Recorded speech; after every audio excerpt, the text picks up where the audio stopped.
Hello mga kahagar! May ginang araw! So ayan, alas 12 na nga. So ang tagal nila mag-prepare na kanilang mga baon. So ako, nagdala ako ng sarili kong pagkain dahil hindi nga ako nakaambag sa kanila. Yes, oo, pupunta kami sa bundok or sa bukid kung saan nandun yung aming Kapaksa Falls. Yes, napakalamig ngayon doon, napakasarap maligo dahil nga sobrang init ng panahon ngayon. At syempre, dahil tapos na nga yung ating ang school or tapos na yung pasukan, so pwede na tayong magpunta-punta kung saan-saan. Charot, joke lang po yun. So ayan, ako lang yung matanda dyan at syempre mga kasama ko mga bagets. Ayan, so nauna na nga yung isa at nandito sa aking huli ang marami. Ayan, papunta na kami. Sobrang init ng time na yan dahil nga mag-aalas 12 na.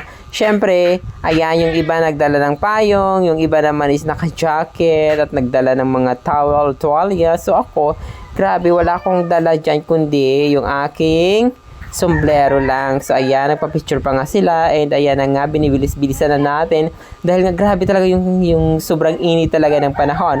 Pero pagdating naman dun banda na sa malapit na sa paliguan is hindi na ganun kainit dahil nga maraming mga puno na madadaanan natin. At syempre, ayan, sa mga hindi pa alam kung saan yung aming Laric Falls or sa dami na nang pupunta dito, hindi lang taga sa aming barangay kundi yung iba taga barangay AG Dulay, barangay Piribadulya or sa iba-iba pang mga barangay na nakapunta na dito. Ayan, so shoutout po sa inyong lahat sa nakapunta na dito or mag-comment lang sa mga nakapunta na dito.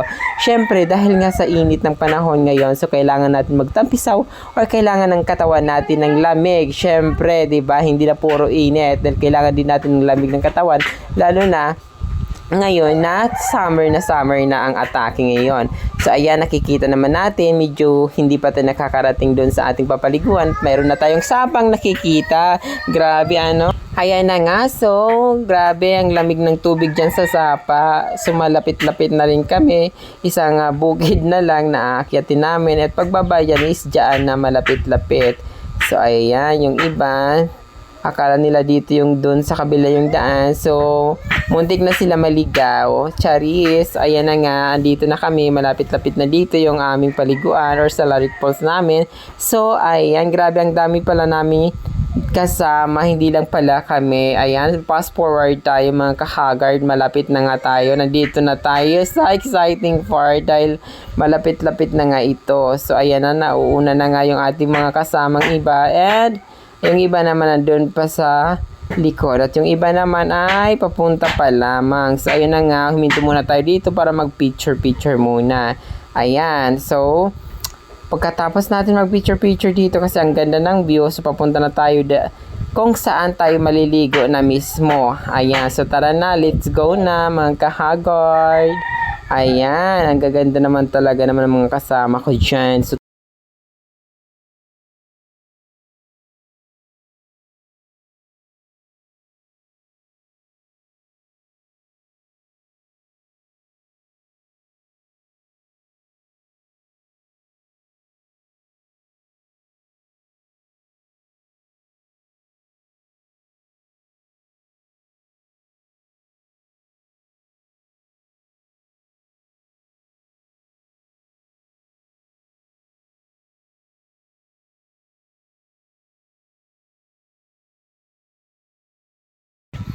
oh, 'di ba? Grabe, ang ganda ng aming Laric Falls, napakalinaw at ang dami pa lang naliligo doon sa unahan yung aming mga boys. Nagwagwapuhan mga lalaki dito sa aming barangay. Oh, 'di ba? At ang dami-dami ring mga kabataan dito na nagpupunta at naglagay nga sila dito ng bitayan or alam niyo yung para duyan-duyan or sabitan. And ayan na nga yung ating mga kasama, naka-ready na yung kanilang mga pinggan or pinaka-plato nila dahil kakain na nga tayo. So, ayan na. So, mayroon nga tayong mga pansit or kung ano-ano pa dyan. May tuyo and kakain na muna tayo dahil nga nagutom na sa kakaligo dahil sobrang lamig. Ayan yung ating mga kasama. Yung iba namin nagkakainan na. Ayan. So, tayo kakain na rin. Let's go na.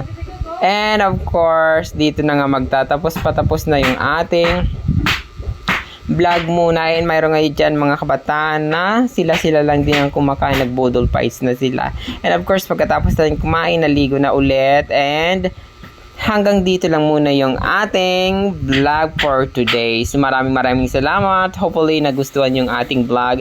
Don't forget to like, share, of course, to follow. Ayan, para makita nyo ang ating mga updated na video. Ayan, thank you so much. Love you all guys. Ingat always. Bye-bye.